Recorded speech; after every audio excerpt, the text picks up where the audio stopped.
Explosões do SpaceX Starship. O que vem a seguir para as missões em Marte? Mergulhe nas mais recentes falhas de voos de teste do SpaceX Starship e seu impacto nas futuras missões em Marte. Welcome back, everybody. I know we're all kind of reeling still from that SpaceX Starship test flight and what it all means for, well, getting humans to Mars someday. And then on top of that, we have astronauts that are stuck on the ISS thanks to a whole other spacecraft having issues. It's a lot to take in. Yeah, no kidding. It's definitely been a crazy week for space news. So let's just jump right in, shall we? Sounds good to me. Okay, so anyone out there who may have, missed the latest news, can we just rewind for a sec? Remind us what exactly happened with this Starship launch. Sure. So this was Starship's 8th test flight, and it launched from Texas. And at first, things seemed okay, that massive super heavy booster did what it was supposed to do. It separated and then landed back on Earth. Oh, that's the giant first stage rocket, right? The one that gives Starship that initial push to get off the Earth. Exactly, yeah. But then about 9 minutes into the flight, the Starship upper stage, so that's the part that actually carries the payload, it started having engine problems. And this is the second test flight in a row where the same kind of thing has happened, right? Yeah, unfortunately, just like what happened back in January, that Starship upper stage, it lost control and it basically just started tumbling. SpaceX lost signal, and then, a little while after that, it exploded over the Gulf of Mexico. Wow. Definitely not the kind of fireworks show anybody was hoping for. So how big of a setback is this for SpaceX? I mean, 2 explosions in a row, that can't be good for their timeline. No, not at all. It definitely throws a wrench in their plans. They want to use Starship for all sorts of things, like missions to the moon, colonizing Mars, even point-to-point travel here on Earth someday. But before any of that can happen, they need to figure out why these upper stage engines keep failing. And it's not just SpaceX that's affected by this, is it? Didn't NASA pick Starship to be the lander for their Artemis III mission? The one that's supposed to, finally put humans back on the moon? Yep, that's right. NASA has, huge plans for Starship. They're depending on it to, get astronauts down to the surface of the moon. So every time Starship gets delayed, it pushes back those moon landing goals, too, which are pretty ambitious to begin with. Well, speaking of delays, I bet this whole thing with Starship exploding has got to have people worried about those astronauts that are stuck on the ISS right now. It's because of problems with the Boeing Starliner, right? That was supposed to bring them back, but now what happens? Well, the good news is that the Starliner issue and this Starship explosion are totally separate things. The astronauts on the ISS are safe and sound, and their return is already scheduled for later this month, late March 2025, on a different SpaceX spacecraft, the Crew Dragon. Okay, so let's talk about Crew Dragon for a minute. It seems like it's SpaceX's reliable workhorse, quietly doing its job while Starship gets all the attention. Can you give us a quick rundown of what makes Crew Dragon so reliable? Well, Crew Dragon is essentially a capsule, and it's designed just to take astronauts to and from low Earth orbit. It's been working for a while now to taking crews back and forth to the ISS. It's part of NASA's Commercial Crew Program. And it launches on a Falcon 9 rocket, which is another success story for SpaceX. Crew Dragon has gone through a ton of testing. It has all these built-in safety features, and most importantly, it just has a perfect track record. No issues at all.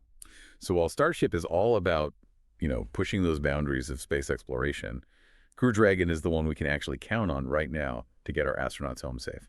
That's kind of ironic when you think about it. Yeah, it is. It really shows how complex space travel is. You're always trying to find that balance between ambition and innovation. And you always, you need safety and reliability, especially when there are people involved. Lives are at stake. It really makes you think about SpaceX's whole approach to this, doesn't it? They've been really loud about this rapid iterative development idea, like build fast, test it out, blow things up, learn from it, and just do it all over again.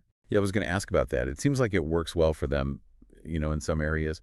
But with Starship, it feels like they're running into the same problem over and over. I mean, is that strategy really the best way to do something as complicated as Starship? That's a good question. I mean, you have 2 explosions in a row with, the same basic failure. It kind of seems like there's something wrong with the design, a fundamental issue that they haven't figured out yet. And, when you're dealing with a spacecraft this big and powerful, when something goes wrong, let's just say it's pretty dramatic. Not to mention expensive. Yeah. I'm sure each one of those Starships costs a fortune to build. Absolutely. And that's where you get into the whole taxpayer funding thing, too. SpaceX is a private company, but they get a lot of money from government contracts. including a big chunk of change from NASA for the Artemis program. So when a Starship explodes, it's not just SpaceX's money going up in smoke, it's our tax dollars too. Right, that's a good point. I bet there are some people in Congress who are not too thrilled about seeing those explosions. It makes you wonder if, like, maybe this will affect how much money SpaceX gets in the future. Yeah. Or even funding for space exploration as a whole.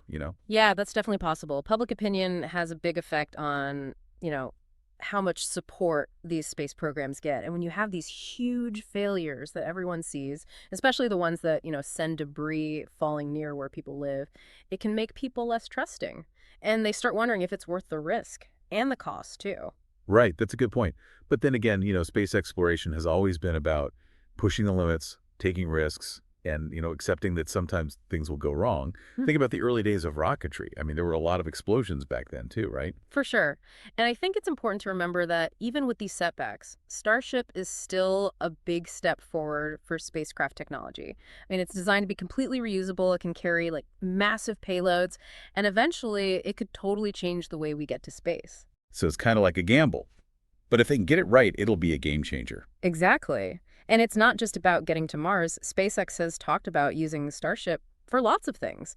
Lunar bases, space tourism, even cleaning up space junk. Okay, well, let's switch gears for a minute and get back to the astronauts who are waiting to come home from the ISS.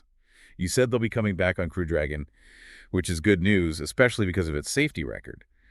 But what does it mean that we have to depend on this space taxi system while we wait for Starship to, to work out all the kinks?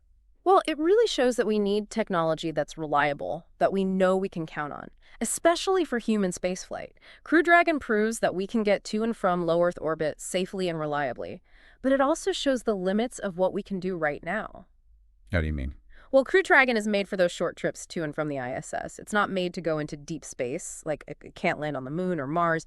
That would take a different kind of spacecraft, something much bigger and more complicated, like Starship. So for now, we're kind of stuck in between. We can get to and from the ISS, but those bigger goals, those destinations that are further away are still a long way off. Yeah, that's a good way to put it.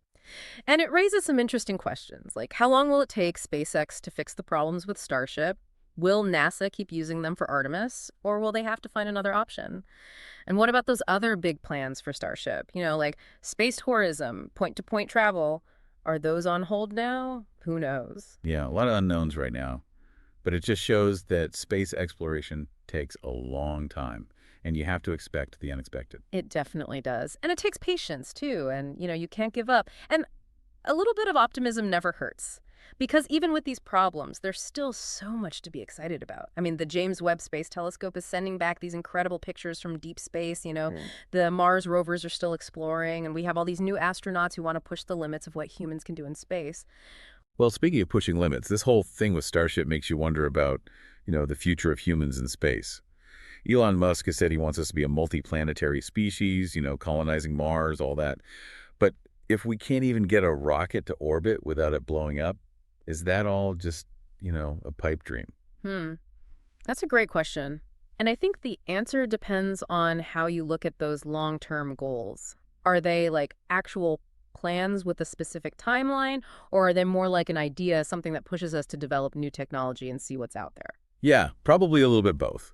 But realistically, if we're talking about having people living on Mars permanently, that's still decades away, even if everything goes perfectly. And we've got a lot of problems to solve here on Earth before we can even think about colonizing another planet. I agree. And I think it's important to have these conversations to really think about the pros and cons of these space projects, because at the end of the day, space exploration is really a reflection of what it means to be human, our curiosity, our creativity, our need to understand where we fit in the universe. And like anything we do as humans, it comes with risks and rewards, and a lot of unknowns. It's definitely a fascinating topic. But before we get too philosophical, there's one last question I've been thinking about. I'm listening. What is it? So, with these Starship explosions happening so close together, it makes you wonder, like, how much failure is okay when we're talking about, space exploration? Is there a point where the risks are just too much? That's a really tough question. And there isn't really a right or wrong answer. I think it comes down to your point of view, how much risk you're comfortable with and what you consider an acceptable level of failure. For some people, Any loss of human life is just, it's not acceptable, no matter what you could gain. But for other people, the idea of, gaining knowledge, pushing the limits of what we can do as humans, that justifies taking some risks. And it's not just about people either, right? There's also the environmental impact. I mean, rockets use a ton of fuel, and when they explode, they release a lot of stuff into the atmosphere. It's not great for the environment. You're absolutely right. The environmental impact is something we need to consider.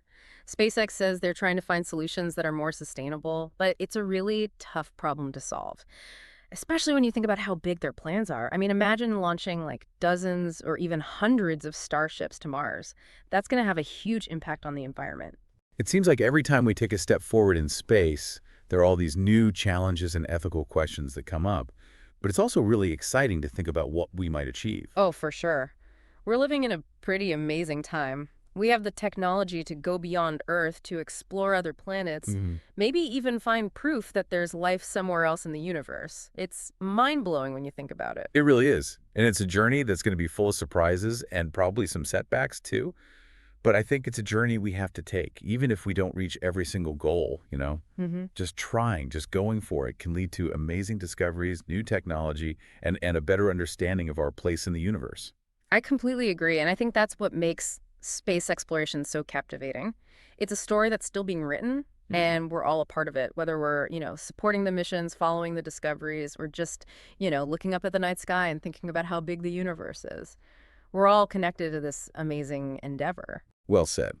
And I think that's a great place for us to wrap up this deep dive. We talked about a lot today, from rockets that explode, to astronauts who are stuck in space, to the big questions about what it means to explore space. We hope you found it interesting and something to think about. Who knows what's going to happen next? Maybe Starship will get over these problems and become that amazing spacecraft they're dreaming of. Or maybe there will be some brand new technology that comes along and takes us further than we ever thought possible. Well, one thing's for sure. The story of space exploration is definitely not over, and we can't wait to see what happens next. So until next time, keep looking up, keep exploring, and keep asking those big questions, because that's what pushes us forward as a species. It's what makes us reach for the stars. And maybe even beyond. Thanks for joining us on this deep dive, everyone. We'll see you next time.